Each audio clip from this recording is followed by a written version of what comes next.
Welcome to Home of Inspiration, where stories light your path, hope fills your heart, and every word lifts your soul. From heartfelt motivation to powerful life lessons, we're here to inspire you, one story at a time.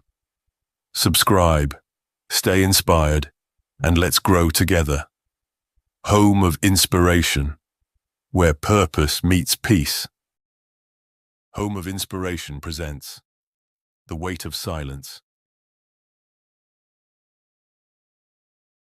In a quiet corner of Nairobi, just beyond the noisy buses and the busy streets, lived a woman named Miriam.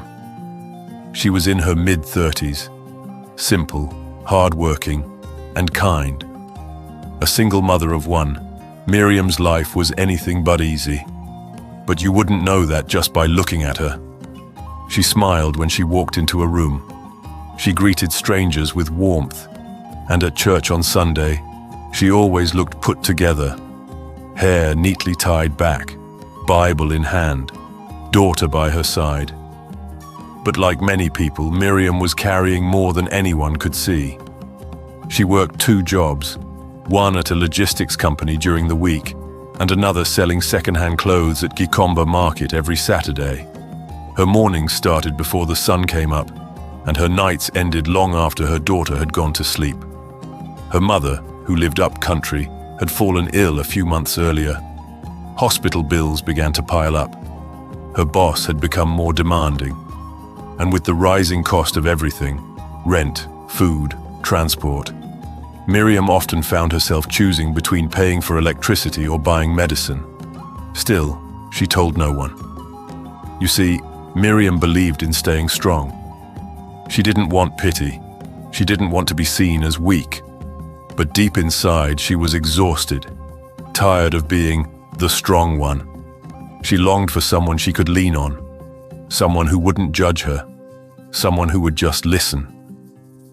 One Sunday afternoon, after the church service, Miriam found herself sitting quietly at the church garden, watching her daughter chase butterflies. It was peaceful, and for the first time in a long while, she felt the tears behind her eyes begin to rise. That's when Rachel walked up. Rachel was another member of the church.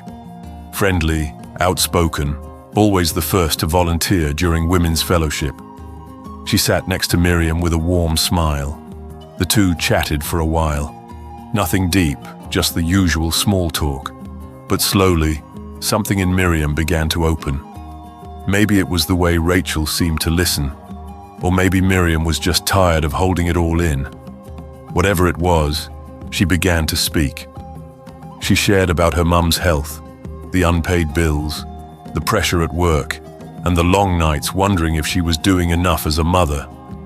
Rachel nodded sympathetically, even held her hand at one point and said, "You're not alone." And for a moment, Miriam felt lighter. Like maybe, just maybe, she'd finally found a safe place to lean. But the peace didn't last. By the following week, Miriam noticed something different. At the office, her friend Alice asked if her mum was still in hospital. Miriam froze. She hadn't told Alice anything. Later, at the church meeting, 2 women whispered and looked her way. One even asked, "How are things at home?" "I hear it's been tough." Her heart sank. The words she had spoken in confidence, words soaked in vulnerability, had become fuel for gossip. What she had hoped would be a quiet shoulder had turned into a loudspeaker. The pain of betrayal is unlike any other. It's not just about what was said, but who said it, and why they said it. And though Rachel never apologized, Miriam heard through the grapevine that her story had been shared just so people could pray. But prayer doesn't come through whispers at the market. It doesn't ride on gossip trains. It doesn't carry the sting of betrayal. It comes through love, respect, and trust. Miriam withdrew. She stopped attending fellowship. She kept to herself. Even in her home, she became quieter, careful, wounded. It was an old woman named Mama Beatrice, who gently pulled Miriam back to her feet. Mama Beatrice was one of the elder women at church. She had seen Miriam's silence and sensed the heaviness in her spirit.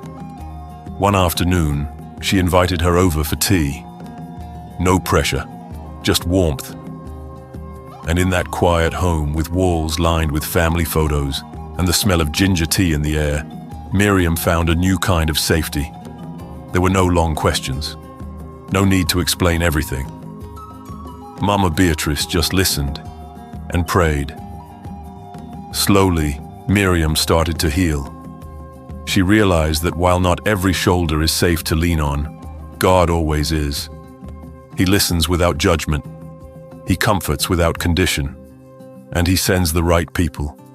People who don't speak loudly of your wounds, but sit quietly with your pain. Miriam never confronted Rachel. She didn't seek revenge. She chose peace. She forgave, but from a distance. And in time, she became that safe place for others. Quiet, gentle, wise. The kind of woman who listens without turning stories into gossip. The kind of friend who lets others lean, knowing the weight is sacred. Be careful who you lean on. Some shoulders are soft but loud. Others are quiet but strong. Choose wisely and never forget that God's shoulder is always safe. So many of us carry burdens we never speak of, and sometimes when we finally do, we discover the hard way that not every ear is kind, not every shoulder is silent. Moral lesson: guard your heart. Proverbs 4:23. Your story is sacred, not for public display. Not everyone who smiles is safe. Wisdom is knowing who can hold your truth without using it against you. God is the safest place to lean, and He will send people who reflect His heart.